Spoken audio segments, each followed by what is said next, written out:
বিকেল হলেই দুশ্চিন্তায় পড়ে যাই বিকেলের নাস্তায় কি বানাবো বা কি রান্না করব। কারণ বিকেলে হলেই আমার বুড়িটা আমার কাছ থেকে স্পেশাল রেসিপি চায়, তাই না আফিয়া? হ্যাঁ আম্মু, তুমি ঠিক বলেছো। হ্যালো, আসসালামু আলাইকুম এভরিওয়ান, গুড ইভিনিং সবাইকে।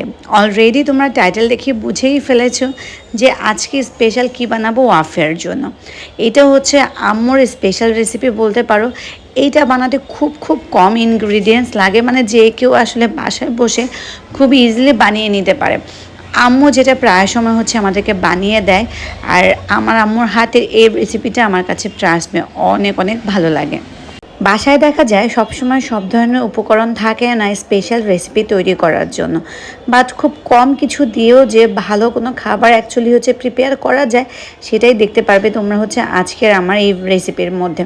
সো প্রথমেই হচ্ছে আম্মু ময়দা নিয়ে নিয়েছে, আর সাথে ময়দার সাথে হচ্ছে লবণ মিক্সড করে দেন ভালো করে হচ্ছে এটার সাথে মিক্সড করে নিচ্ছে। দেন এখানে হচ্ছে কিছুটা তেল দিয়ে দিবে, তেল তারপরে হচ্ছে ভালো করে এটার সাথে মিশিয়ে নেবে। নর্মালি রুটির ডোটা আমরা বাসায় যেভাবে বানিয়ে থাকি ঠিক একই উপায়ে এই ডোটাও বানিয়ে নেব। তো এটাতে আম্মু একটু তেল বেশি পরিমাণে দিয়েছে, যেহেতু আমরা ভাজাতে একটু কম তেল ইউজ করব, সেজন্য তেল আর ময়দাটা ভালো করে মিক্স করা হয়ে গেলে এখানে হচ্ছে রুটি বানানোর ডোটাতে যতটুকু পরিমাণ হচ্ছে পানির প্রয়োজন ঠিক ওই রকম হচ্ছে পানি অ্যাড করে দিয়েছে আম্মু। তারপরে ভালো করে হচ্ছে ডোটাকে মিক্সড করে নিতে হবে, যাতে করে কোনো লামস না থাকে, দানাদার কিছু না থাকে। সো এই তো দেখতে দেখতে অলরেডি কিন্তু দেখতেই পারছো আমাদের ডোটা কিন্তু একদম পারফেক্টলি হচ্ছে রেডি হয়ে গিয়েছে। এখন হচ্ছে এটা প্রায় 10 মিনিটের মতো হচ্ছে আমরা রেস্টে রেখে দেবো। এখন হচ্ছে আমি দুইটা বড় বড় পেঁয়াজ কুচি করে কেটে নিয়েছি, সাথে অ্যাড করে দিয়েছি হচ্ছে শুকনা মরিচ, যেহেতু বাসায় হচ্ছে কাঁচামরিচ ছিল না। আর এখানে হচ্ছে দুইটা হচ্ছে আমি ডিম নিয়েছিলাম, বাট ডিমটা দেখে আমি টোটালি হতবাক হয়ে গিয়েছিলাম, একদম শেখ হাসিনার ডিমের মতো হয়ে গিয়েছে। ইদানিং ধরে দেখলাম যে ডিম যখনই হচ্ছে ফ্রিজে রাখছি না কেন তখনই সেটা ফ্রোজেন হয়ে যাচ্ছে নর্মাল টেম্পারেচারে রাখলেও। এটা আসলে কি সমস্যা বুঝতে পারছি না একদমই, মানে ফ্রিজের টেম্পারেচার অনেক কমিয়ে দিয়েছে তারপরে এই প্রবলেমটা হচ্ছে। সো নিশ্চয়ই হয়তো বা সার্ভিসিং করানো লাগবে। এদিকে দেখতেই পাচ্ছ নর্মাল টেম্পারেচারে রেখেও আমার ডিমের অবস্থা একদম বেহাল হয়ে গিয়েছে। তো এটাকে একটু মানুষ করতে আমার মোটামুটি সময়ও লেগেছে, আর অনেকটা খাটাখাটনি আর পরিশ্রমও করতে হয়েছে। আসলে যত সহজেই হচ্ছে কাজটা করতে চাই না কেন সবসময় এরকম ভেজাল লাগবেই। কোনো কাজই হচ্ছে ইজিলি করা যাবে না ভেজাল ছাড়া।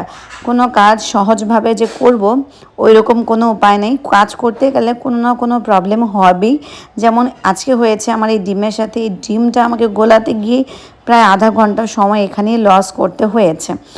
হ্যাঁ, ফাইনালি হচ্ছে আধা ঘন্টা সময় কাটানোর পরেও আমি তেমনভাবে এটাকে সাকসেসফুলি গলাতে পারিনি। দেন হচ্ছে আমি আরও কিছুক্ষণ ওয়েট করি, দেন হচ্ছে চামচ দিয়ে গুঁতা দিয়ে দিয়ে এটাকে ভাঙানোর চেষ্টা করছিলাম, দেখি কি হয় ফাইনালি। যাই হোক, অনেকক্ষণ গুঁতাগুতি পারাপারি করার পর ফাইনালি হচ্ছে আমি এটাকে ভালোভাবে মিক্সড করে নিতে পারছি, দেখতেই পারছো তোমরা।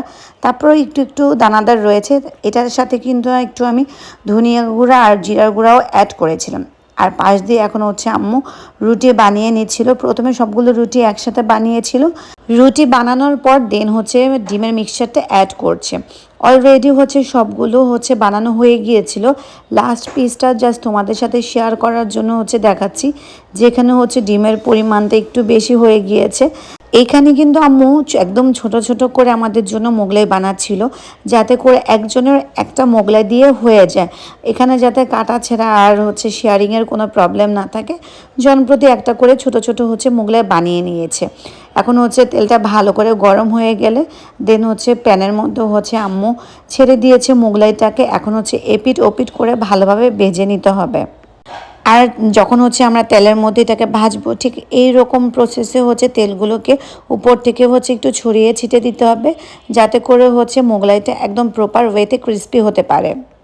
সো দেখতে দেখতে এই তো হয়ে গেল হচ্ছে আমাদের মোগলাই। জনপ্রতি হচ্ছে আম্মু একটা করে মোগলাই বানাইছে, দেখতেই পাচ্ছ দেখতে অনেকটা ক্রিস্পি লাগছে। আর যেহেতু এটা বাসায় তৈরি করা হয়েছে সেহেতু এটা অনেক বেশি স্বাস্থ্যসম্মত। তোমরা হচ্ছে বিকেলে নাস্তায় হচ্ছে বাচ্চাদেরকে বা নিজেরাও হচ্ছে খুব কম কিছু উপকরণ দিয়ে এটা হচ্ছে বাসায় বানিয়ে নিতে পারো। আর ট্রাস্ট মি, খেতে কিন্তু এটা খুবই দারুণ, খুবই মজার। কম উপকরণ দিয়ে যে এত সুস্বাদু খাবার তৈরি করা যায়, এটা তোমরা একবার ট্রাই না করলে বুঝতেই পারবে না। আলহামদুলিল্লাহ, খেয়ে আমার কাছে তো অনেক অনেক ভালো লেগেছে। সো আমার রেসিপিগুলো তোমাদের কাছে কেমন লাগে সেটা কিন্তু অবশ্যই কমেন্ট সেকশনে জানাতে ভুলবে না। আর আমি সামনে তোমাদের সাথে অনেক দারুণ দারুণ কিছু রেসিপি নিয়ে চলে আসবো ইনশাল্লাহ। এখন থেকে ট্রাই করব ইউনিক ইউনিক কিছু রেসিপি তোমাদের সাথে দেখানোর জন্য। সো এই তো ছিল আমার আজকের ব্লগ। নেক্সট ব্লগে আবার দেখা হবে। টিল দেন সবাই ভালো থাকবে। Thanks for watching guys.